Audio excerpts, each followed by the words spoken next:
I saw a video of a woman. She's holding her child, and her child had passed away. She was thanking God at that moment. And she's saying Allahu Akbar, and she's saying in Arabic, from you we came and to you we will return, and just thanking God so much in that moment. And I said, I don't think I could do that.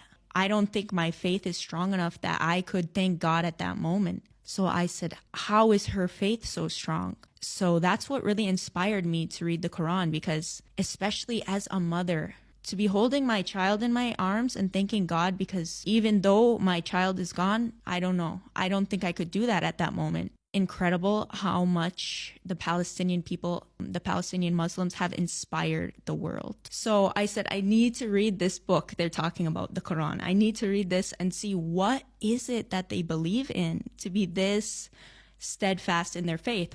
So I just opened